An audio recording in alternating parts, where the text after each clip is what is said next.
Sebelum melakukan kampanye terbuka di Stadion Maulana Yusuf Kota Serang, Capres 01 Joko Widodo terlebih dahulu menyapa para kiai dan pimpinan Pondok Pesantren Salafiyah Sebanten di Gedung Olahraga Maulana Yusuf.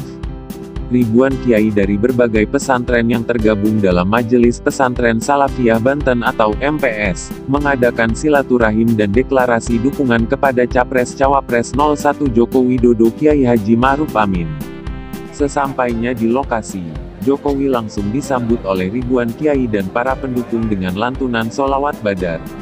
Acara silaturahim dibuka langsung oleh Ketua Majelis Pesantren Salafiyah Banten sekaligus Ketua Dewan Pembina Bintang 9 Wali Kiai Haji Matiin Syarqowi. Dalam sambutannya, Ketua MPS mengatakan alasan mendukung Jokowi karena di era Jokowi lah pesantren Salafiyah Kobong begitu diperhatikan. Dibuktikan dengan adanya Hari Santri Nasional dan program Indonesia Pintar Beasiswa untuk santri yang harus dilanjutkan. Di akhir sambutannya Ketua MPS Banten juga meminta kepada Capres 01 itu agar dibuat perpustakaan kitab kuning di Banten. Di depan para kiai, Jokowi langsung bicara soal dirinya yang selama ini selalu difitnah, dihina, dan direndahkan habis-habisan. Fitnah itu berkaitan dengan berbagai hoaks yang ditujukan kepadanya. Dalam sambutannya, Capres 01 ini mengatakan bahwa dalam 4,5 tahun kepemimpinannya Jokowi selalu dihina, dicaci maki, difitnah-fitnah, dicela habis-habisan direndahkan.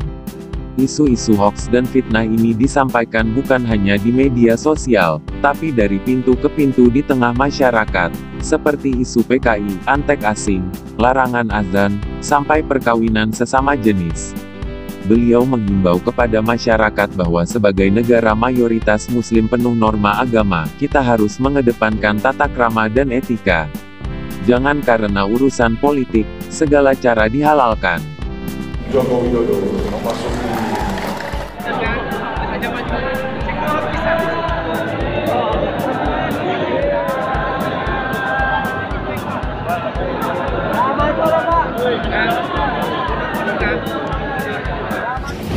hari ini kami akan menegaskan kembali dukungan kami terhadap pasangan Capres-Cawapres 01 Insinyur Haji Joko Widodo dan Kiai Ma'ruf.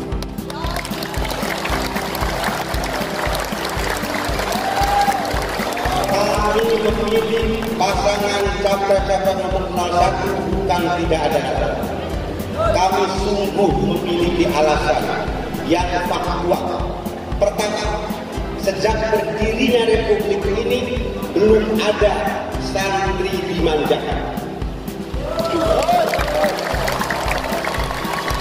Justru di era kepemimpinan Insinyur Haji Joko Widodo lahir Hari Santri Nasional. Dari situ berlanjut, pada saat kami kampanye, kami akan dukung Pak Jokowi dengan catatan kami pun sebagai santri Salafiyah diperlakukan sama sebagai anak bangsa sebagaimana siswa yang lainnya di Indonesia, yaitu program Indonesia Pintar. Ternyata santri kobong, istilah Salafiyah itu di Banten santri rombeng, santri kobong, kitab kuning. Ini seumur Republik Indonesia berdiri, santrinya tidak pernah tersentuh dengan namanya beasiswa. Justru di era Pak Jokowi, santri Salafiyah memperoleh beasiswa. Saya bisa buktikan para kiai dan para ustaz sekalian. Oleh karena itu, pada Majelis Pesantren Salafiyah Banten sangat heran kalau ada saudara kami menyebut Bapak Jokowi anti-Islam. Sangat heran jika saudara yang di sana menyebut Pak Jokowi adalah penista agama. Justru di era Pak Jokowi lah santri dimuliakan. Para ulama ditempatkan pada tempatnya yang mulia.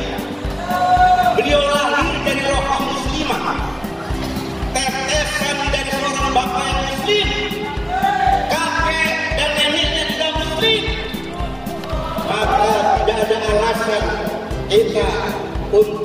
tidak membela dan mendukung Pak Insinyur Haji Joko Widodo. Pak Jokowi kadang kami malu, ketawa Tuhan Bapak mengalahkan kami yang disebut ustaz. Kami dihina sedikit saja Pak, tapi Pak Jokowi punya kekuasaan, dihina-hina, dicaci maki, tetap tersenyum. Tak ada alasan untuk kemudian tidak memilih Pak Jokowi. Oleh karena itu mari kita bersama berdoa untuk kemenangan pasangan Capres Cawapres 01 Insinyur Haji Joko Widodo dan Kiai Haji Ma'ruf Amin.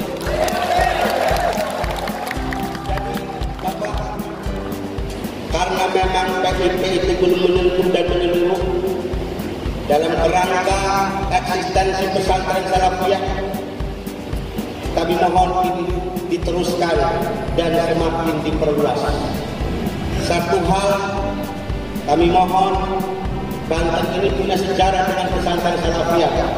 Kami ingin sekali punya gedung museum kitab kuning. Setuju?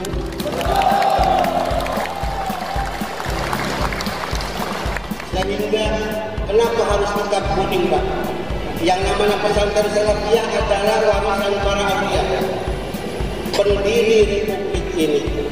Karena itu siapapun yang merongrong NKRI dan Pancasila, para santri dan kiai pesantren Salafiyah akan maju paling depan. Bapak Ibu sekalian, tamu undangan yang berbahagia, saya langsung ingin menyampaikan ke pokok masalah. Langsung to the point.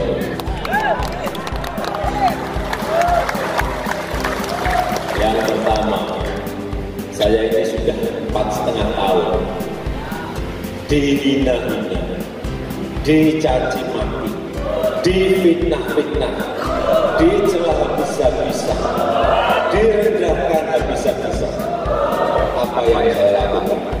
Saya diam, saya tidak menjawab.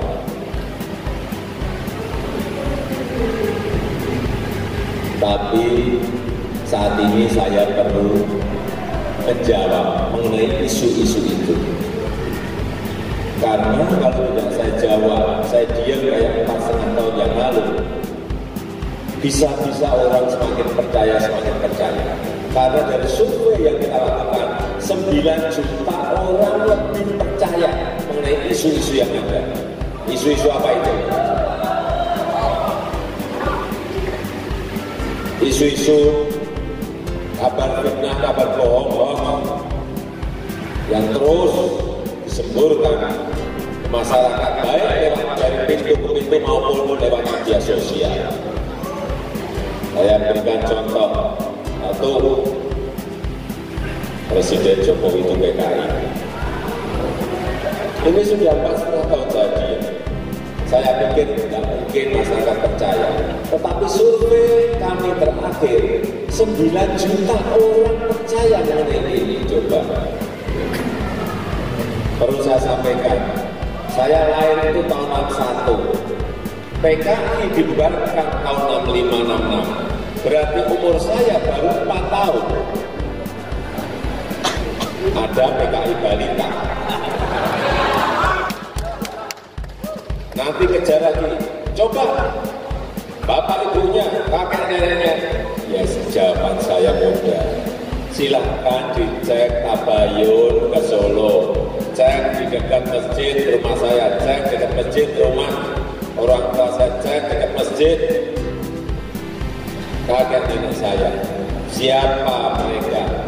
Akan tahu. NU juga punya cabang di Solo, Muhammadiyah ada cabang di Solo, Persis ada cabang di Solo, Al-Irsyad ada cabang di Solo, FPI juga ada cabang di Solo. Cek, gampang kok, saling terbuka. Tapi jangan fitnah-fitnah seperti itu yang disebar-sebarkan. Coba dilihat di gambar medsos, banyak sekali gambar-gambar. Ini hanya salah satu contoh, tapi gambar ratusan. Ini adalah DNID yang pidato di sana. Pidatonya tahun 1955 saat pemilu 55. Kok saya ada di dekatnya?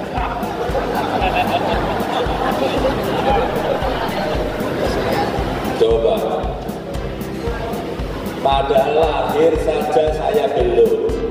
Kok sudah bisa jejer di dekat podiumnya DNID Ketua PKI.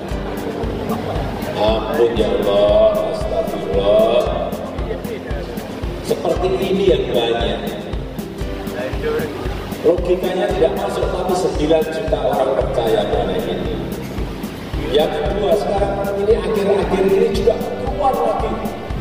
Dulu masih selain Presiden Jokowi baik, Presiden Jokowi anti asing saya jawab, enggak ada keluar lagi. Presiden Jokowi anti asing saya jawab, enggak keluar. Sekarang keluar yang baru. Keluar yang baru. Nanti kalau Presiden Jokowi menang dan Profesor K.H. Ma'ruf Amin menang, azan akan dilarang, sekolah agama akan dihapus, pendidikan agama akan dihapus, perkawinan sejenis akan dilegalkan, diperbolehkan, zina akan dibolehkan. Kok menjadi seperti ini? Sudah tidak menyerang pribadi, ganti lagi acara seperti itu. Ampun ya Allah. Apakah cara-cara berpolitik seperti ini ingin kita terus-teruskan? Tidak. Kita ini adalah negara dengan penduduk muslim terbesar di dunia, penuh dengan nilai-nilai agama dan norma-norma agama, penuh dengan nilai-nilai tata krama dan etika. Jangan karena urusan politik beda pilihan tidak apa-apa, tapi caranya jangan seperti tadi. Caranya jangan segala cara dihalalkan seperti itu.